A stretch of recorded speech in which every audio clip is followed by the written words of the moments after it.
We're fans of buyer's agents on this podcast. Of course we are. I am one, and Chris recommends all his clients use one. But buyer's agents are not all created equal. How does a buyer's agent develop the necessary skills to really add value to their client's purchasing process? And how can consumers tell the good from the bad?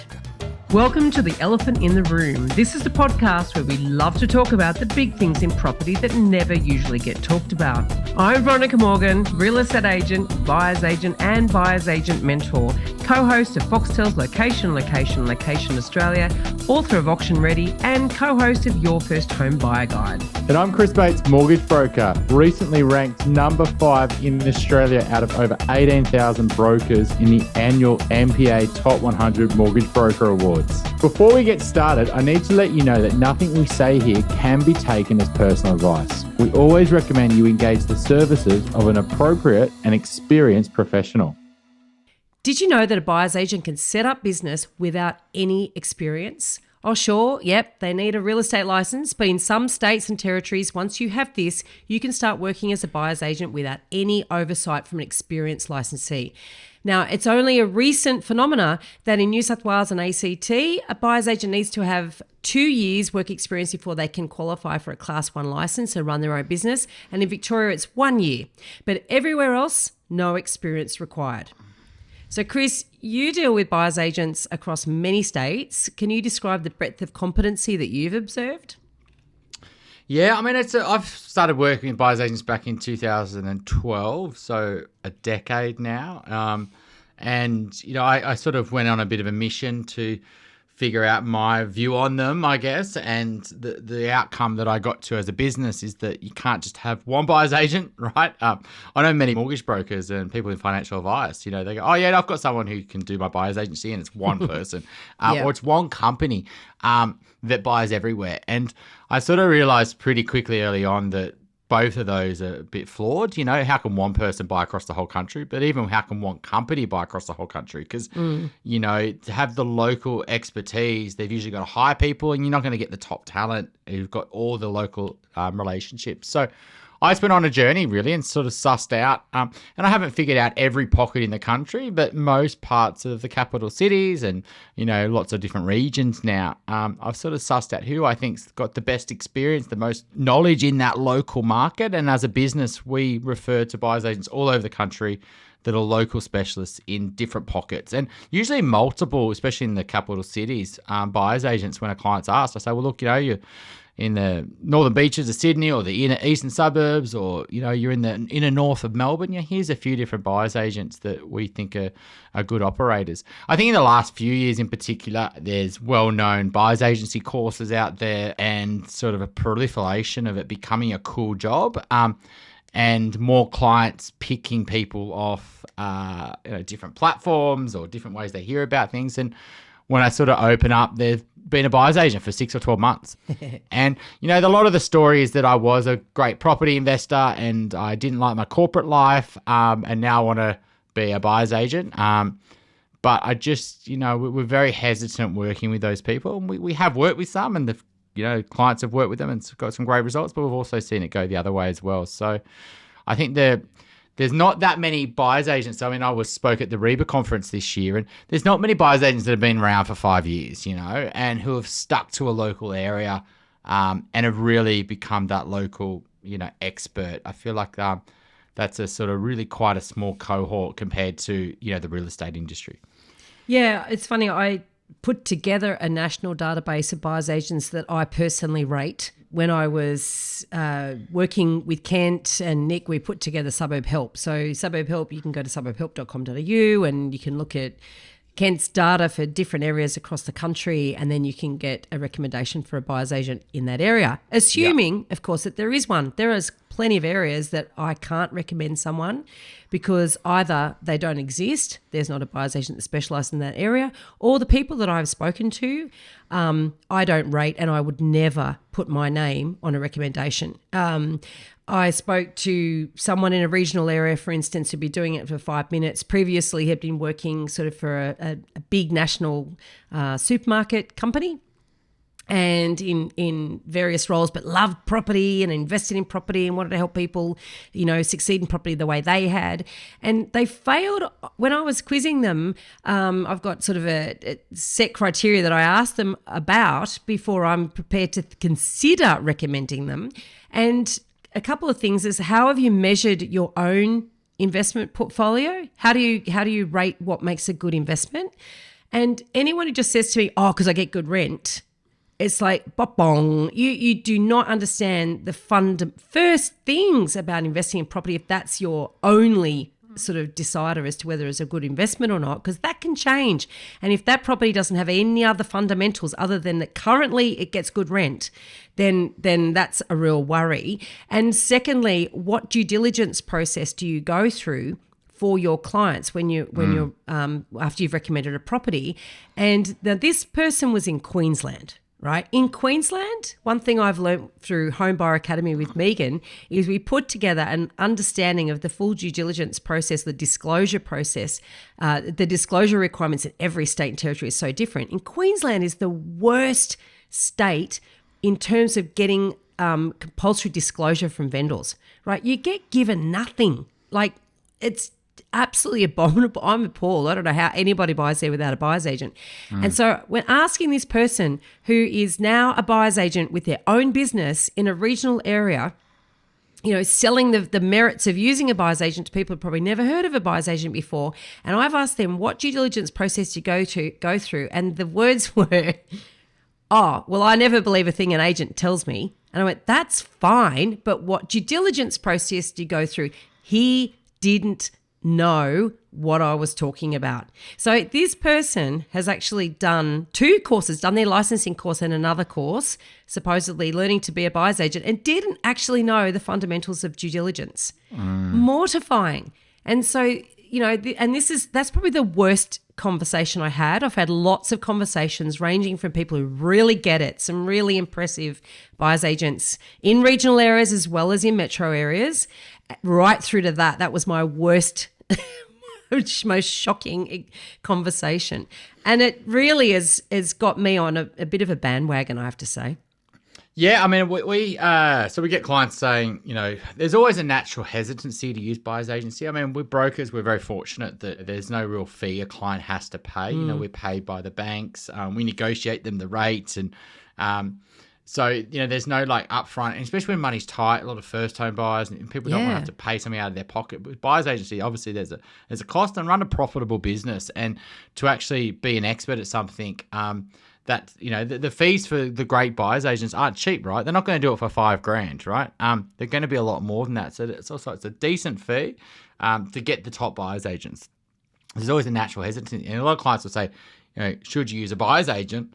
And I say, absolutely, if you can get a really good one. But if you're using one that's, just potentially been, doing it a year, or maybe bought a couple of properties, you're really their guinea pig, and they're learning. And sometimes they actually get in way the transaction rather than actually really help you. And they make it even more confusing, and and really create all these additional pressures and etc. So I think it's all about selecting the right buyer's agency, and that's, I think, the real hard thing to do, because you've got to try to figure out who that is, but also you've got to make sure you go to the right buyer's agent depending on the area that you want to buy. So you've got to figure out where you want to buy first.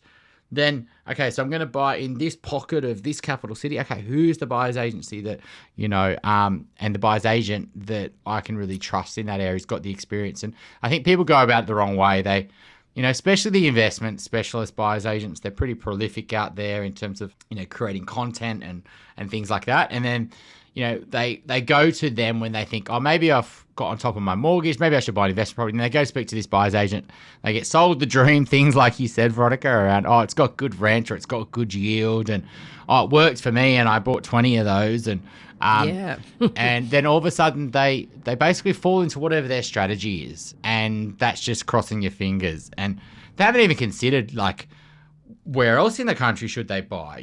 Should they spend a lot more on one asset? Should they upgrade their house? Should they do a renovation?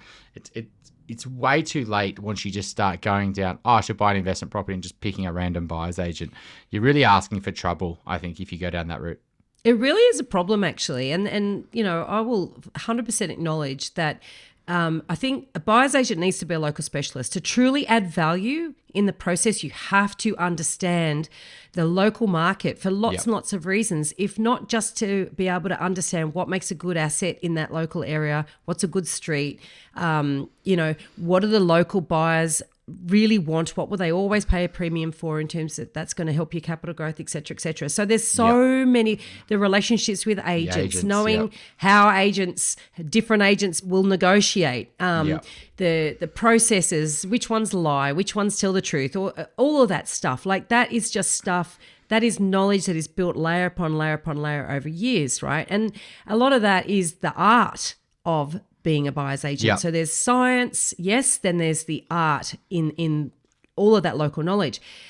The problem is, of course, and so I think, and that's where with Suburb Help, for instance, every single buyer's agent that I've vetted is a local specialist. I'm not interested in somebody who's a jack of all trades, who says, oh yeah, I'll fly up there and I'll go over there and I'll be everything to everybody, because I just don't think you're truly adding value. No. All you're doing is saving someone time in that regard. And there really needs to be a lot more than just a pure time saver in order to use a buyer's agent. So that's the first thing. But the problem with that, inherent in that, is that it's that old thing, if I've only got a hammer, if I only buy in one area, then every problem that comes to me, I'm going to think is a nail, because I've only got one tool, right?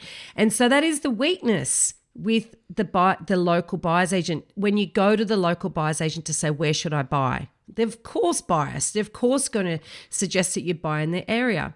And it might be a good advice, but it also you're not getting that holistic advice. But the problem is when you get that holistic advice, you're going to go to a bigger organization, and then you've got to be certain that they have really good methodologies and they also have really good benchmarking, so that you can, and they're not trying to sell you on a total property plan where they can basically milk you by buying a number of properties, you know, over time, instead of one cracker A-grade asset, because you and I have discussed property plans in the past. And unless you really have the potential to have a significant income lift in, future years, I think that a property plan really has to be about buying an excellent asset up front. And if you only end up with one invested property, so be it. Rather than trying to get three and they're all at C grade. But, that's probably another topic. But so therein lies a problem, that is somebody's not willing to do the work themselves to understand what makes a good area to invest in for their budget as well, and also for their long-term aspirations. Then you're in trouble, because you're going to be sold in, if you go to a local buyer's agent, you're going to be sold into that area. But if you go to one of those fly in, fly out, the big borderless lot, you might be sold a dream that isn't necessarily right either. So it is a problem. Absolutely. Yeah, either way is not, if you go to the local one, which would be, if you, for example, figured out that was, if you're buying a pure investment and you just got lucky, that local buyer's agent was where you could get best value for money, or the best entry point to get a quality asset for your budget in the country, you could get lucky, right? And that could be, but ultimately they are going to buy in their local specialty area. You say whatever, they'll say, well, okay, so let's say it's in the inner west of Sydney, right? Just use it as an example. And you say, well, I've got $1 million to spend. They're not going to say, well, maybe you should go and buy it in Brisbane. They're going to say, okay, for $1 million in the inner west, I know that market, I can get you a good two-better.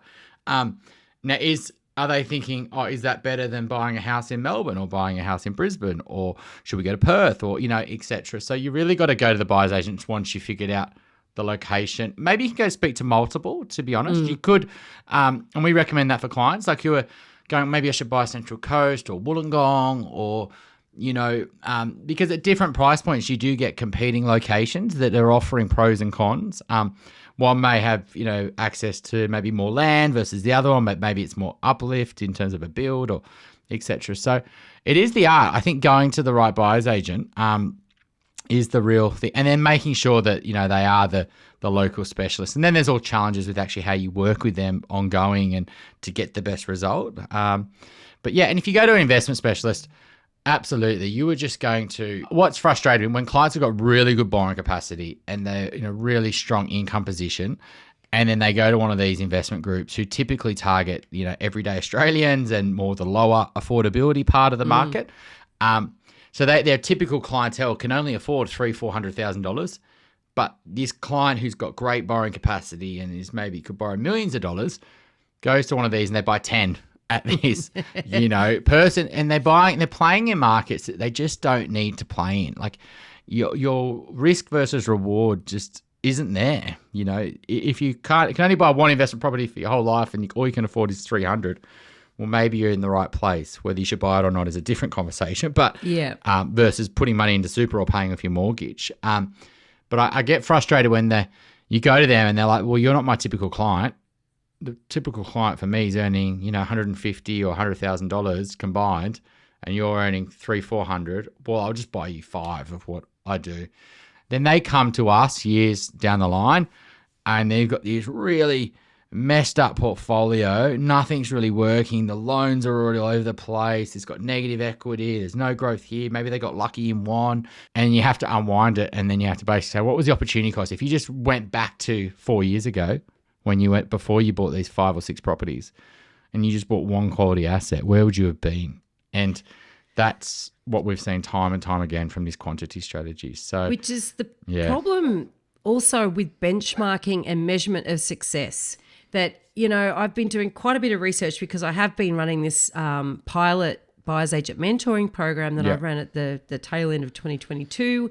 And in that, I've been researching, well, what pathway do people go down when they're thinking about becoming a buyer's agent? And a lot of them sort of spend a lot of time on YouTube and, following some very prolific YouTubers with their systems and all the rest of it. And some of it very, very alarming in my view. All the case studies are short-term and bragging about short-term gains, things like I bought under market value, like what the hell even is that?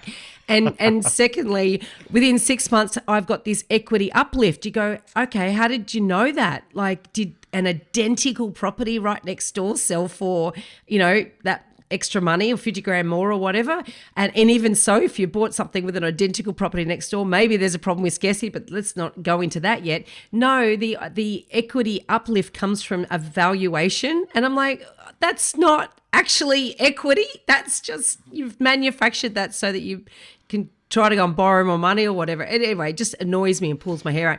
But these are very, very short-term measures, and they're talking often, they're bragging, and these properties have been owned less than 1 year. I want to know what your situation's like in 10 years when you've owned these properties. Absolutely. Then we can start talking about whether your system works or not. Yeah, absolutely. And that's whole dangerous. We, on one of my properties, we did a vow. I probably shouldn't be saying this, but anyway, we did a desktop vow from one of the banks. It came in 20%, maybe 25% over what it would have sold at.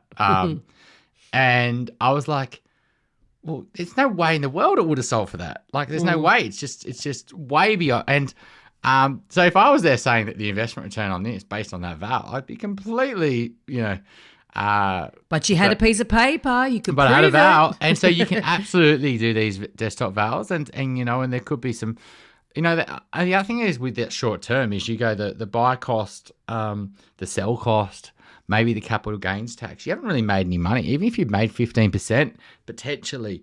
Have you bought something at 350 and now you're getting a vow at 400.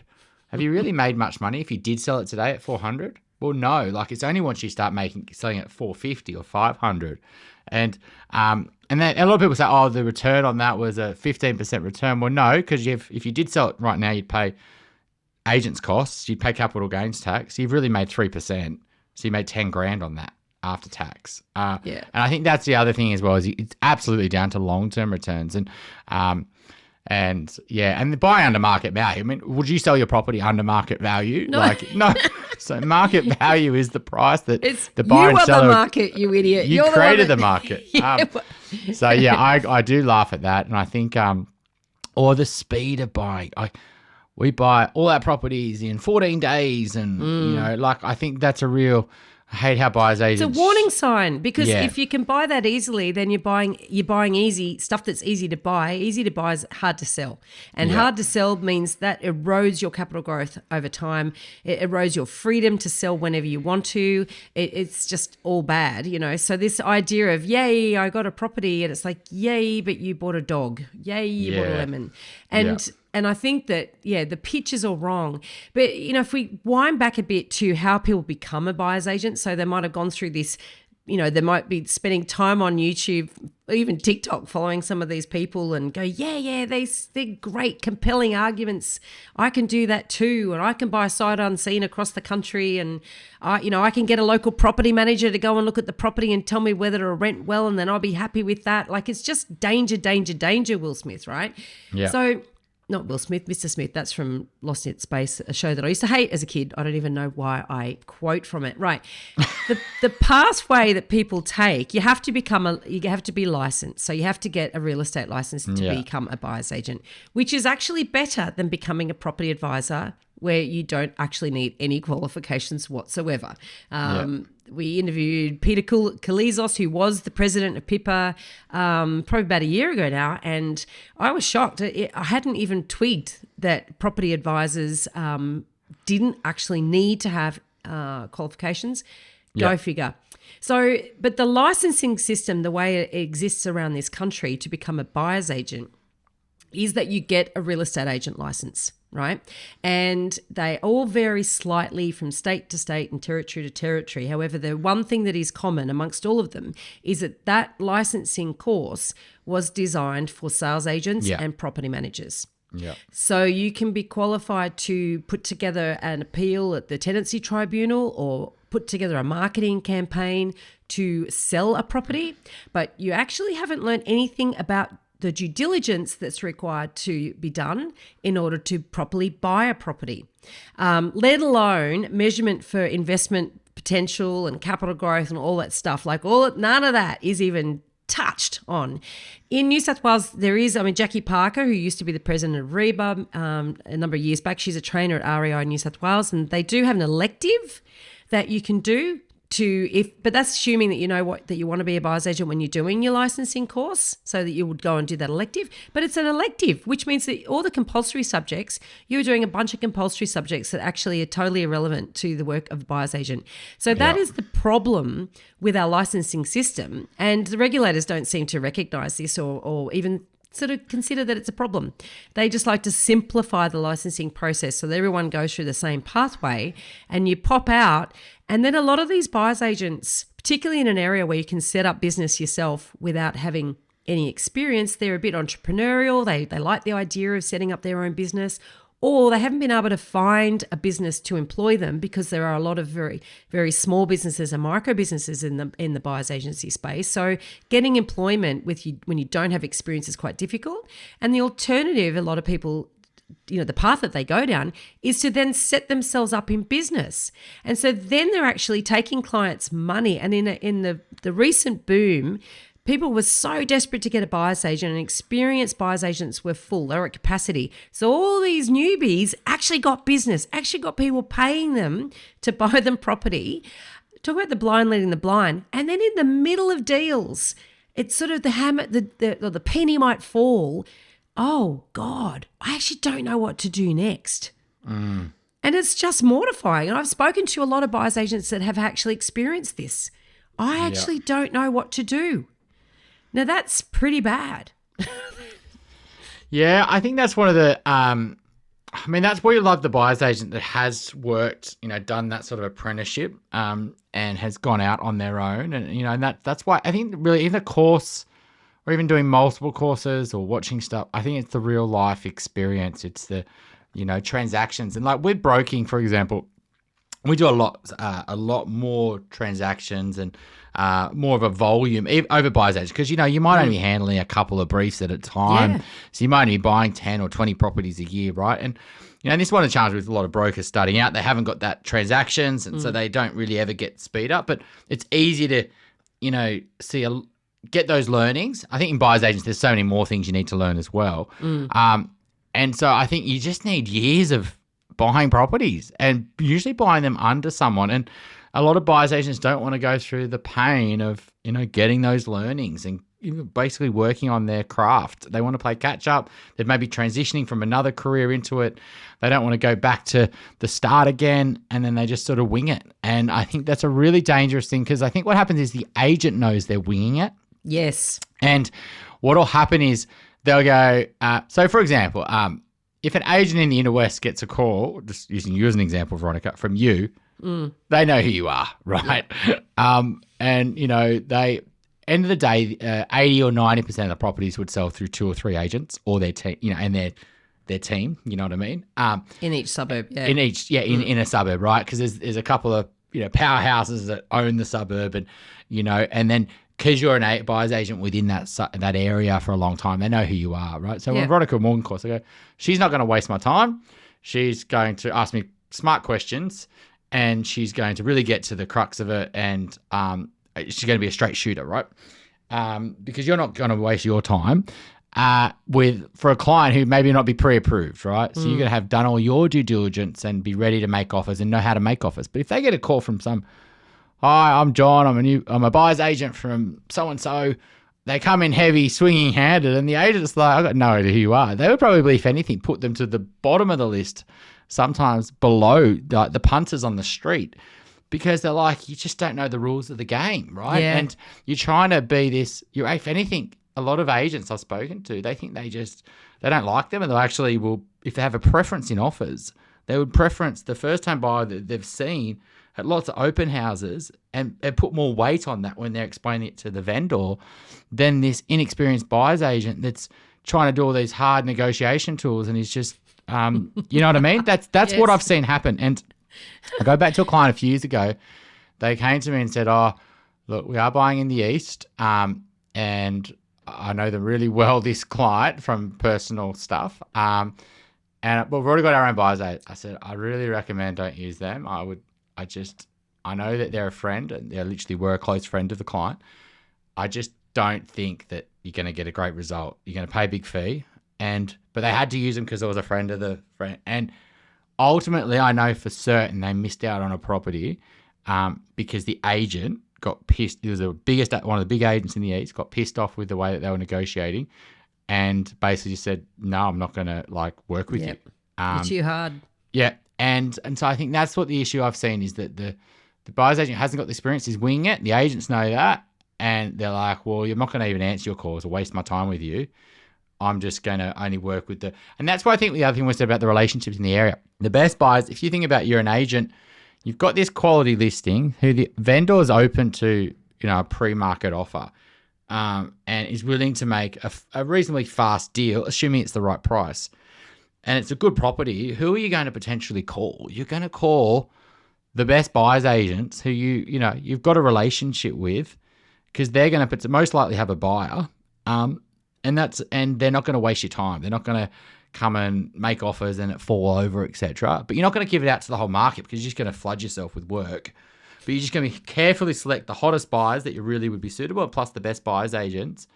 But you're not even going to give access to that to all these other new buyers agents, etc. So they're not going to get the best off markets unless they've already gone to the best buyers agents. And so that would be my belief as well, is that you're not even going to get the relationship benefit when you use these buyers agents because the agent's just not going to like working with them and he's not going to give them any preferential treatment, which they definitely do to the top buyers agents. 100%. And not only that, in that whole negotiation process, I mean, good agents are very well practiced in their dialogue, and they have a system. They have a process that they will run each listing through this process, right? And everyone's got their own process. And so, you get sales agents that basically they'll start saying certain things to us, and we then relay to our client. Look, we know now they've set out the tripwire. We know that within days the offer process is going to start because they've started with this dialogue, and that's our warning sign.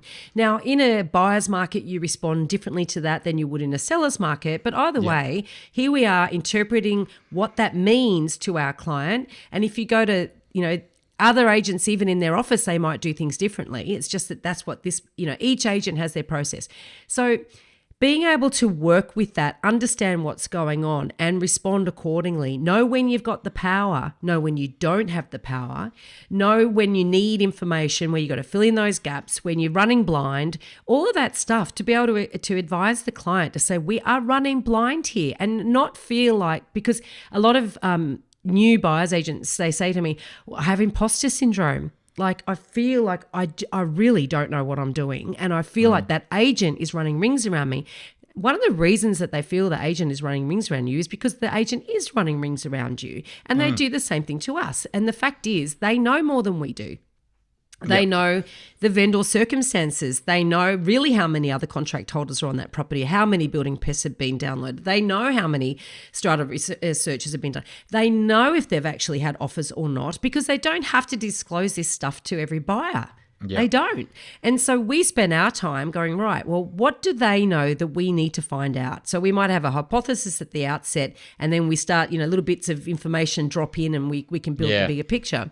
But you have to understand what's going on in order to be able to even do that. And like you said, this takes years of experience. And in our team, we're collaborative, and we've got, I've added up how many years experience. We've got we've probably got we've got close to 100 years of experience in my team. Yeah. That's a lot, right? Mm. And so we share our challenges internally as well. And there's always insight someone else in the team will bring in. So without having access to that, by starting off your own business on your own, never having been in the industry, you don't have access to any of that stuff. Like it's a massive disadvantage for buyers agents and their clients. Yeah, and I think that once the relationship, and you probably have this with agents in your pocket, Veronica, is once there is just literally lots of years of trust, and you're both ultimately, you want to get a great result for your clients, Veronica. The agent wants to get a great result, and sometimes those numbers are pretty close, right? Mm. And so you're not the agent's not doing a disservice to their client, but they can share information to you, Veronica, that is going to at least figure out whether it's going to work or not. Yeah. Because they can be and say, look, the vendor is not going to take anything with less than a 4 in it, right? And you go, well, my budget's 3.5. Well, like, that's just not going to happen. Mm. Whereas a puncher in the street, the agent has to sort of be vague. Oh, we're guiding 3.5. And they can't really say to you on the street, oh, it's not going to sell for less than 4, But they can definitely, and so you can just sort that out. I imagine, Veronica, where you just get that real straight line, because they know that you're not going to share that information with the market, and you can move on to the next property rather than wasting, they don't want to waste your time and see you at the next open and say, oh, sorry, Veronica, I know you had all this waste, you could only get to 3.9 and it was going to sell for 4. And then if they don't get any buyers on it, and they have to drop their quoting in a genuine way, because there's 2 ways they drop the quoting, particularly at the moment. They're dropping it because the process that an agent would use is to sound out the marketplace at a price point, gauge the feedback to that. Don't hit it too hard. Go back to the vendor, say, look, that's not going to cut it. We need to actually launch it at a lower price point in order to get the job done. They do that. And then buyers will come in and go, oh, yeah, great. And then they get their competition. Even in a slow market, this happens. And then they end up getting what they originally thought, But sometimes they might not. They might have missed it. They might have got it wrong. And then they will come back to us and say, do you know what? We really, really, really thought it was going to get X, and we are not getting anywhere near that. And now your 3.5 might buy it, Yeah. So there are those conversations. But once again, not every agent is capable of even doing that. You've got the robotic agents out there that will stick to their process, will never swing with the punches. But once again, our experience allows us to understand who they are and to work accordingly with them. Yeah. In that, however it is designed to get the best outcome for our clients. I'm on a personal mission to help more people make better property decisions. And you can find out all about what I'm working on at veronicamorgan.com.au. And there you'll find resources for first home buyers, details about my buyer's agent mentoring program, access to suburb help for investors, or if you're looking to buy your dream home or an investment property in Sydney's inner west, eastern suburbs or lower North Shore, you can connect with my team at Good Deeds Property Buyers. And if you'd like a 30% discount plus free postage for my book Auction Ready, How to Buy Property Even Though You're Scared Shitless, and yes, I'm a potty mouth, use the code ELEPHANT at the checkout. veronicamorgan.com.au. If you're thinking about buying your first home, upgrading to a new one, or purchasing an investment property anywhere in Australia, We would love to carefully guide you through this journey and importantly, get the finance right. Please reach out via our website, wealthful.com.au. Don't forget that you can download our free full or forecaster report. Which experts can you trust to get it right? theelephantintheroom.com.au. And so this is all this nuance. And this is so for new buyers agents who are thinking, imposter syndrome. That's for very good reason, because you are in a situation where you don't know enough, So, But I mean, in that situation, everyone. So that let's say it's the 80% of agents that usually sell in the suburb. Those agents that sell 80%, which might be 5 or 10% of the agents. If it was one of those other ones, you could just call those agents that sell the majority in the suburb. They've probably been through the property. Yeah, they've probably spoke to the vendor, and they would just tell you everything that you need to know. The vendors, this is the exact situation, because they would be upset they didn't get the listing. Or they you have to be careful with that, though, because sometimes they can white-ant it, They can, of course, and they do, but that's not a bad thing, because that information could help you. Obviously, you gloss down certain parts, but, maybe they sold the property before in the past, because they've been around for a long time. They say, well, this is why it didn't sell very well 8 years ago. And so they could tell you that information, A, because they'd probably be upset they didn't get the listing, but B, because they just, you've got that trust level with them. So I think that's just that's why the local specialist, well, I've done a bit of mentoring, I guess we would call it.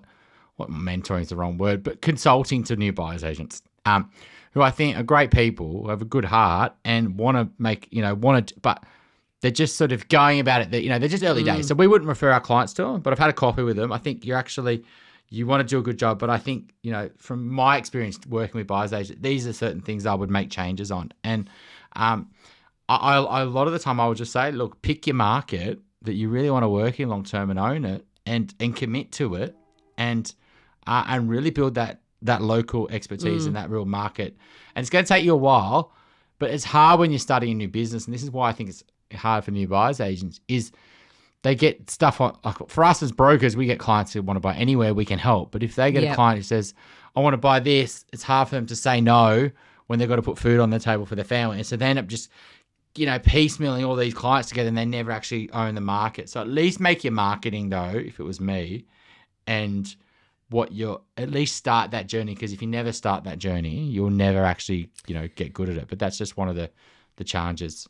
Specialization is very, very important for buyers agency. And it's one of the things that actually I've been quite surprised in.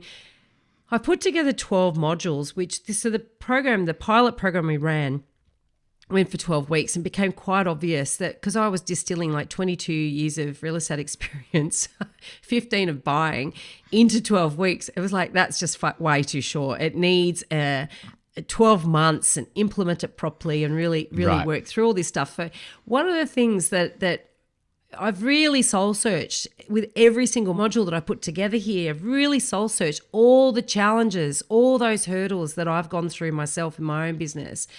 And all the understanding that I have now of the weaknesses of this as an industry and also the benefits, So, and one of the weaknesses is that it's really difficult to set up a business where you are a local, because exactly what you're saying, you want to put food on the table. You basically want to take the business wherever it comes. However, you get spread so thin doing that. For someone to try to buy all over Sydney, and I've met plenty of buyers agents that do this. Yeah. I don't know how they do it. I really don't. They're 1 minute they're buying a bloody Avalon, and the next minute they're buying in Cronulla. And the drive between there is like a good 2.5 hours. To get from one end of Sydney to the other, and then they get another client says, I want to buy a unit in Bankstown, and like how geographically, just logistically, how do you cover that? So automatically there are limitations with the service that you can offer because you don't have the time to properly canvass those areas and to get out there inspecting property.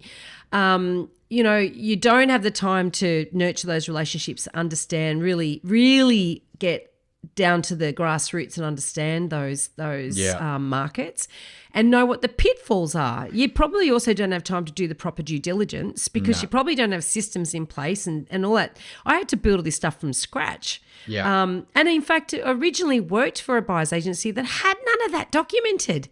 Yeah. They've been in business 10 years and didn't have any due diligence documented. So this isn't just the province of newbies. This is an issue sometimes with experience. So there's a tip I would say. If you're looking at using a buyer's agent, look for that local experience and ask them what their due diligence process is, and ask for examples of what they do. Yeah, because I think you can't do it. I think, I would love, I like to see the success of everyone and whoever else has a crack, etc. But, it's just one of those things that, you as a consumer, you're going out and buying it and paying it for a service, you're probably going to get a better outcome if someone who's the local special, but it's also got a team, because you think about all the low value but time consuming, they're high value but they're time consuming, but they can't, if you just spent, you could lose a week just doing those per week, right? Calling agents, going to open homes, etc. And even if you're a local specialist, even going to 5 different opens in a suburb can, lose a day. So, and even going to opens that you shouldn't be going to, like that's where experience will say, right, I can not go to that open home because it's on that road and it's got this, and I can easily figure that out on Street Or View reading floor plans. That's yeah, exactly. I'm not going to even waste my time calling or going and seeing it. We haven't spoken about conflicts of interest. So even if you do one of these things, though, so even if you pick the right buyer's agent, I don't think you're then guaranteed to get the best result. I think you've then, as a user of the buyer's agent, I've used it personally, and we've had heaps of clients. I think there's an art to how you work with the buyer's agent to make sure that they stay on course. There's lots of conflicts that they have. There's only so many clients that they can work with because there could be conflicting briefs. The longer that you're on the sort of books, the less likely they can have other clients through their process, their way that their fees are, etc. I think it's a real skill to then actually get the best result from a buyer's agent, even if you pick the good ones, because there's still these overarching conflicts that you've got to work around to make sure that, it happens. Well, it's a difficult business, and this is the thing that I was talking about, the soul searching. This is really, it's taken me a long time to get to this point. And one of the things I'm at great pains to let people that come through the mentoring program know is that you need to understand the limitations of this business up early. It took me years to sort of this stuff to dawn on me. And then I sort of realised why I felt like I was beating my head up against a brick wall half the time. Yeah. Because there are limitations with this. And yes, you're right. You need to understand what's going to be your policy around multiple briefs, or competing briefs. Do you have a policy? Have you even thought about it? And then it's like, we have a policy, for instance, so you don't take them on. But then somebody might go and get more money, and then all of a sudden their brief is morphed into it really comes very close to another client's brief, and then what do you do then? So you have to have really thought these things through. There's also a whole onboarding process. This is something that we refined over the years, and we do what's called a getting started session, right? And that is where we get our clients' briefs. We want to know everything that they want, right? And then what we need to do is educate them as to the possibilities for their search properly, so that they're not chasing a unicorn, but also that if they need more money and they can get more money to get whatever it is they're after, they have that conversation with their broker early, not after we've beating our heads up against brick walls, slogging it out for 3 months, trying to find them that unicorn that doesn't exist, and then they finally do it. And then if the market's rising, then they're chasing a rising market. And if the market's falling like it is at the moment, there's less stock around, and they might have missed something 2 months ago they really should have bought. So there's a lot of that. And then there's all this thing about, how quickly should someone buy? And there's a real pitch. Some buyers agents will pitch, I buy, on average within 14 days. And I'm like, oh dear, oh dear, oh dear. But you want someone on your books long enough for it takes for them to get the right property at the right price, right? But the problem is, of course, how do you set up your fee structure? And, I've been through various iterations in my business, and I'm comfortable with the fee structure now. But, we charge a monthly retainer to clients. They've got a fixed fee, right? So the total fee is the same, but we charge a monthly retainer, and that just takes the pressure off having to think, I need to buy so I get the lump. We just take that lumpiness out of the whole process. I've had one client that put their search on hold through COVID and said, no, I'd prefer to continue paying my retainer because I know I'm going to pay you at some point. And they prepaid. They've prepaid for their service, when they put their search on hold, which is it's a classic. So it is a challenge for buyer's agents to sort of manage this idea about not treating their clients like, like a sausage or like a sausage machine, just keep pumping out sausages, right? You've got to go, right, well, I need to take the time to make sure it's the right property for them and make sure all the due diligence is done and get it at the right price. And that means sometimes, obviously, a hit on your revenue in terms, or your cash flow. It's not your revenue so much. If you're charging a fixed fee, you get paid when you purchase a property. And so we changed our model some years ago to charge a monthly retainer. So the total fee is the same, but it's just how you get paid. Yeah. We even had one client, and in fact, funnily enough, I expected some pushback, but our clients are really commercial. They get it. They're like, well, no, you're running a business and I don't want to feel pressured. In fact, we've had clients that have said, I love your pricing model. And, because I don't feel pressured to buy, because I know that, I'm paying you for the service along the way, and I know that my fee's capped. I know exactly what my ultimate liability is going to be. Yeah. And I had one client that put their search on hold during COVID, during the lockdown, and then they continued paying their retainer because they said, well, we're going to pay you one day anyway, so we'll put the search on hold because we're not quite sure what we're doing, but we're happy to continue paying the retainer, and it all comes out in the wash. And I think that says a lot about how clients respect and respond to that the intention and the way that we set up our own remuneration is around getting the right outcome for the clients. Whereas if the buyer's agent's remuneration is set up that if they use words like success fee, that's what always alarms me. Yes, there is success in buying a property for a client, but the success is more than just getting the deal. The success has to be the right property. And so when you got this sort of contingency element to a fee where you pay upfront for part of it and then you only pay the balance on success, you've got to realize it's like a sales agent. They only get paid when and if the vendor sells. So all of their advice has to be geared towards getting that vendor to sell. And I think from a buyer's agent point of view, you really need to look at the way in which they're remunerated and the way in which their fees are structured so that they're rewarded for the advice they give you.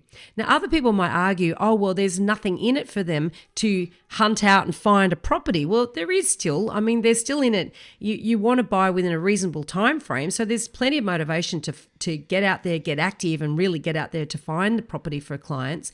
But I really do think we have to change that thinking and not apply that sales agency type mentality to the way in which buyers agents operate and the way in which they're remunerated as well. So if you're looking for one, really look into how their fees are structured. Yeah, and I think just that the effort they go to in terms of taking you on as a client, I really respect when buyers agents sort of say to me, look, I think they're being optimistic with what they want. I can already see the writing on the wall that, they want this unicorn, but they want to get it for a bargain price. And I think that's why it's so important to be doing that upfront strategy with. So if you go to a buyer's agent and say, okay, I want to buy X, Y, Z, and I want to buy it in 3 weeks, and they're like, yeah, no worries, I can do that, 20 grand. You're like, okay, that's probably not a great buyer's agent because they're taking you onto it. A good buyer's agent would do the research and go, well, these are the comparables in the area. I actually know those comparables. I went through them. Actually, I think that was a unicorn sale. It was a great property, but I think there was or it went for a bigger price than, they just have that knowledge to go, okay, you want to spend $2 million, that's not going to get you a house in this area, for example. Or, are you willing to make compromises? And what compromise are you making? So have those conversations up front. And I think the best buyers agents do that because they can see in 3 or 4 months' time that they're going to waste all this time doing all this work and not be able to get the product that you ultimately want. And those buyers agents, like vendors, basically sign you up, get you a bit of a sunk cost. They might charge you a few $1,000s. So you paid a little bit of money. It's like an engagement fee. And what they'll then do is do what I call brief creep. So they will start throwing things at you and basically like a real estate agent talking a vendor down on price. I think those buyers agents start basically increasing your brief. So you said you wanted to be in these little pocket, in these suburbs, and this is what you really want. Have you thought about this area? Have you thought about this? And when you start going to other areas, you've got no reference points and you start trying to compare the product that you want and the suburb and the premium for that to this area. And if that's, it's really hard. And what ends up happening is because you've been searching for so many months, you're a bit of a tired, you're a bit wounded bull. The relationship starts getting a bit fiddly with the buyer's agent. And everyone wants that pain to end, and then obviously you just go and buy a property, and you've just bought something that's nothing like what you originally wanted to buy. And it's not to say that the buyers that's the wrong strategy. It's just that these are some of the things that come up, I think, when the brief up front isn't well thought about, and they're just easily just taken onto the books. Yeah. So and the then buyer's agent, a good buyer's agent with that type of brief will take you on an educational process at the outset to really say, what you're after, you're going to need a miracle. And so therefore something has to give, and these are the options. And so then when you start the search in that way, it's a very different situation to when the buyer's agent gets desperate because this buyer's just, too fussy and won't decide and won't do what they want them to do, which I've heard some complaints about this, where clients are like, I felt like they just didn't care anymore about what I wanted. Yeah. They just wanted to get me off their books. Yeah. And that's what you don't want to happen. So as a buyer's agent, a skilled buyer's agent won't find themselves in that situation because they've had all those conversations in the lead up, and they've got a system and a process that they follow to get that client in the right headspace to understand those things. And even then the search still may take a while, and this is a thing too. If it takes 3 months, 4 months, God, I've had look, very rare do they go over a year, but every now and then you get one that particularly long and tricky. Right. And sometimes, most of the time we anticipate it because of, we've had those discussions up front, but other times it's the market will change. And then you set, and there you are dealing with different sets of circumstances that you hadn't anticipated necessarily. And this is where that experience also kicks in. And it's the same with sales agents. You see the newbies in the sales agent space, they don't know how to deal with a tough market. I think even the experienced agents have forgotten how hard it is to sell in a normal market, right? And so, all that'll sort the wheat from the chaff, and you'll get a lot of people leaving the sales agency side of things as well, because all of a sudden this is hard. It's a hard job. It's when you really earn your bucks and you learn your skills as well. And the same with the buyer's agent. How do I deal with these market conditions? What conversations do I need to have with my clients and potential clients now the market is different and people aren't falling in my lap begging me to take their business? It's a totally different scenario. And this is where the experience comes in. Honestly, this downturn, I'm so relaxed about it. I feel like I've been through 7 in my career, and it's like finally after 6, on the 7th one, I'm relaxed, right? This is not easy. Yeah. I think the buyer's agent is a really tough job. I think, I hate the advertising. It's an easy job, etc. Like it's, you can make so much money. You do it part-time. All that sort of nonsense. Like 1 hour a day. Like the best buyer's agents know, it's a 24/7 job almost. Like it is, because you're working weekends, and a lot of the time you can sometimes be negotiating, doing open houses and viewings with clients after hours before their work, because you've got to go with them. So the hours are pretty stretched, I think. They're not like 9 to 5. It's been a hell of a lot better. It's a hell of a lot better since work from home. So you got to thank COVID to actually shorten the buyer's agent's working day. I'm assuming they're probably buying the suburb they're living. Like sometimes people are I'm buying. being a bit flippant there. Yeah, but you know what I mean. That's sort of like, I think it's not a job easy. It's not like a job where you can just all of a sudden work 9 to 5 Monday to Friday, no weekends. Like this is not that. And I think the thing is, it's not swanning around looking at houses. No. And there's a whole crop of television shows that are sort of really pitching buyers agencies being glamorous. There's nothing glamorous about it, I can tell you. No, I think it's a tough job. You're looking for a scarce product that is going to be hard to find. You've got to be hitting phones. You've got to be out there, and you've got to not be wasting time because you've only got a limited resource on properties that aren't going to be suitable. So it's like what you say no to, and then quickly figuring out if this is going to happen or not. Like, have we got a chance at this? Is there any due diligence I can do right now and rule it out?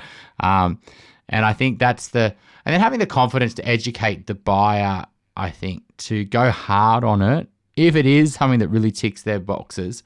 We had a client miss out on a property last week that's in Melbourne, and they're not using a buyer's agent. Money is just so tight. They'd love to use one, but they just, they think they can do it themselves. So, they sent me this property and said, what do you think? I said, look, that property is, from what I can see, is a triple A asset that is very rare to come on the market. I mean, the owners lived there for 40 years. Like they, great street, top suburb, great frontage, great aspects, perfectly north, a bigger block for the area, surrounded by nice houses, rear lane access, nowhere near the main roads, but close to the amenity.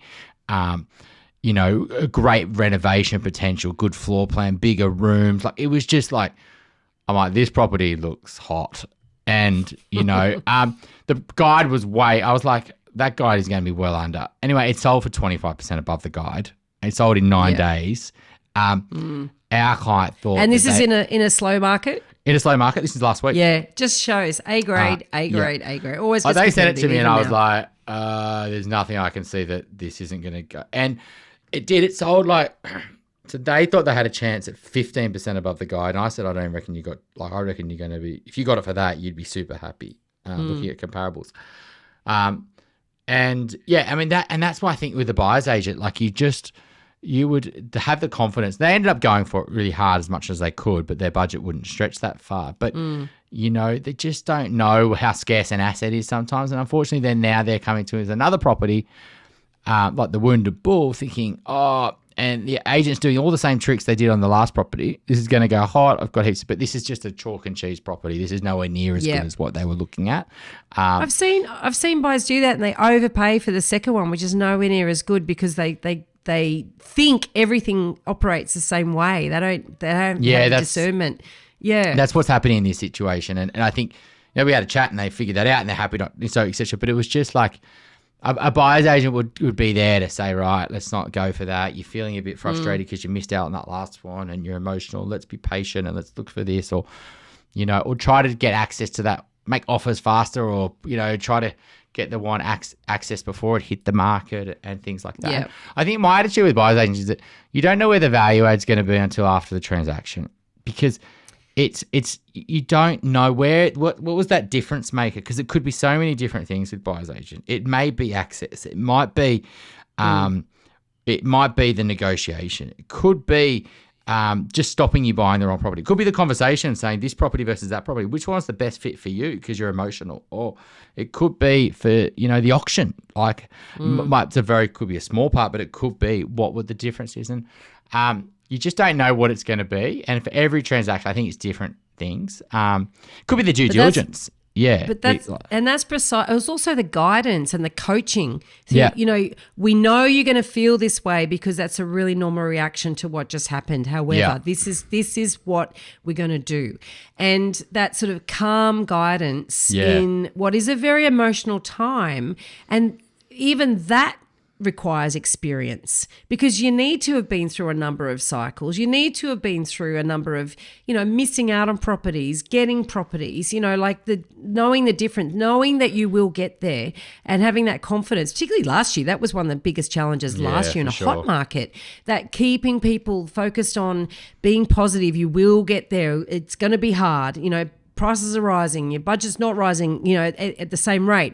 However, this is what we're going to do next, and so that really calm guide is very important. And I think too that, you were sort of talking earlier about the type of buyer's agent that would take on a brief without really interrogating that brief and really testing it. And that's sort of like the difference between an order taker and a true advisor. And I think that this is the difference, I see a lot. A lot of buyer's agents that just go, oh, you want one of them? Sure, I'll get you one of them. And if I quiz that buyer's agent, why did you buy that property? Well, that's what they wanted. Did you bother to advise them that that's not really a good asset? Did you even know it's not really a good asset? Did you open their eyes before they made that decision? And some buyer's agents will say, I had a client that wanted to buy a B grade asset or a C grade asset, but I made sure that they realised all the pros and cons so they could make that decision really with confidence, as opposed to, well, no, that's just what they wanted. I gave them what they wanted. If you're going to, that's an order taker. That is someone who's not adding any value because honestly, you can make all those bad decisions all by yourself and save yourself the buyer's agent's fee. However, somebody that is going to guide you through that or recognizes it's a C grade asset and absolutely stops you, pins pinned your hands behind your back so that you don't overpay for it. Really, really carefully negotiating to make sure that you get it at the cheapest possible price if that's what you want to do. Yep. Yeah. You know, someone who's really got your best interests at heart. Now, it's funny because that's the true professional, the person who's like, and we pride ourselves on that absolutely exactly the same. You know, that client I'm talking about yesterday, the easy thing for me to do there to say, yeah, okay, I know you missed out on that one. That looks pretty good. Let's just, you know, buy it. Yeah. I know full well that's not going to, I could see exactly where they were coming from. So the validator, the transactional person, the person who gets them, lets themselves off with that statement that I just did what they wanted to do. That's like when you had that questions for the buyer's agents up front, like, I really find it hard to work. I wouldn't actually. If I went to a buyer's agent and say, sometimes we buy new property, sometimes we buy depending on what the client wants. Like, I'm like, you don't get it. I say to a buyer's agent, how do you determine what a good investment is? They go, well, it all depends on what the client wants. What do you mean by that? And they're not talking about their objectives in terms of their investment objectives. They're talking about, well, if they tell me they want a unit, I'll get them a unit. If they tell me they want one of these, I'll get them one of these. It's like that. Yeah. That's not a good investment. You know, that is, you know, you're not adding, once again, are you adding value? No. Then all you're doing is swanning around spending other people's money. Not good. The irony, I think, for these people, though, is that they don't ever, I don't think they realise that the value in growing a business is through client trust and reputation. And if you really want to grow a business, all you got to do is focus on that. And if you provide great advice, it might not be in your short-term financial interest, right, or whatever. But if that advice is good advice, over time that advice proves itself. That client remembers. They may or not work with you. You do lose clients through this who don't get validated, and then they go, well, I'll go somewhere else in their brain that's going to validate me. It happened to us last week. I definitely don't think that client's going to work with us because could see the writing on the wall. They wanted to buy an apartment, but they should be buying a house. They wanted to be conservative. They wanted to buy, well under their budgets. They thought they'd just be able to do a stepping stone into a bigger house. And, and in the areas they wanted to buy an apartment was just going to be very cookie cutter and nothing special about it. And, I was trying to educate them. It sounded like I might trying to ask them to spend more money because we get paid more. But that's not it. It's because I could see that decision's not going to be a great stepping stone into another thing. So, Yeah. And that is a problem because often we need to recommend to somebody, you know what, like if you only spend that, you are actually hamstringing your ability, your future wealth. Yeah. But, and as long as you know that, but if you're not wanting to spend more money because you're fearful of the debt, but you haven't fully understood the caliber of the asset and the compromises you're making on that in order to keep the budget at that level, assuming it's affordable and under the guidance of their broker and all the rest of it, and that's not about us trying to make our job easier because every time somebody increases their budget, they actually increase their expectations accordingly. So if not a lot more actually, because if you're spending more than what you want to spend, you want something even better. And that's I think what's happening at the moment. Like people are spending more on their mortgage than they were last year, so they're going to be more picky. If you're knowing you're going to have to pay that out every month, I'm only going to do it if it's a great property. It's the same as thing when people spend more than they want to spend. They definitely want to get a better asset. And that's probably a good thing actually anyway, because the more picky you are, usually the better investment it's going to be as well. 100%. Because it's going to have more lifestyle and livability. So this is a good conversation. I just think it's very ignorant and arrogant, I guess. And if you think that you can do it yourself more than a top buyer's agent and so their fee is absolutely worth it if you're picking the right one. It's just there's so many challenges to getting at, and then it's just a real, like you said, art and science on how you deal with them, etc. And it's a bit of a minefield picking the right one. So hopefully that was valuable to our listeners on the world of buyer's agency. Yeah. Now, with that, just a couple of resources I'll pop into the show notes. One is, Home Buyer Academy. Megan Wells and I, we created that for people that couldn't afford a buyer's agent. Yeah. And so obviously it's pitched really at first home buyers because typically they can't. But, so Home Buyer Academy, you can learn the process yourself, right? And honestly, our students in Home Buyer Academy that have done the Your First Home Buyer Guide course, honestly, they'd be better than a lot of the buyer's agents I come across. They really would. because they actually know the whole process and all the due diligence, everything they need to be doing to do. So you'll actually, if you can't afford a buyer's agent, do it better than a lot of buyer's agents. Also, from a buyer's agent point of view, or people wanting to become a buyer's agent, there's a lot of myths out there. There's a lot of false promises about how glamorous it is and how easy it is and how you can earn, 6 figures doing only 5 hours a week work and stuff. That is not true. It is not true. And so I've actually got an ebook I've put together, which is really, and I've surveyed a whole bunch of experienced buyer's agents, really to distill into what characteristics does it take to be a good buyer's agent. What do you need to succeed? What is the pathway you need to go through to become a buyer's agent? So if you want a bit of to understand, I guess, more the reality of it rather than the glamorization of it, then I'll put the ebook in the show notes as well. And actually, while we were talking, I've got a resource on my Good Deeds website, which is, a checklist on or cheat sheet, I should say, on how to choose a buyer's agent. So if you're out there shopping around for a buyer's agent, I'll put the link in there so you can download that. If you have a question that you'd like us to answer in an upcoming Q&A episode, you can send us a voicemail or written question via the website, theelephantintheroom.com.au, or you can email us directly at questions@theelephantintheroom.com.au. If you like what you're hearing, please share this episode with others you feel would benefit. And while you're at it, why not leave us an iTunes review? 5 stars would be great. I know that sounds a bit cringy, but we have it on good authority that every review helps make it easier for other people to find out about us and hear what our amazing guests have to say.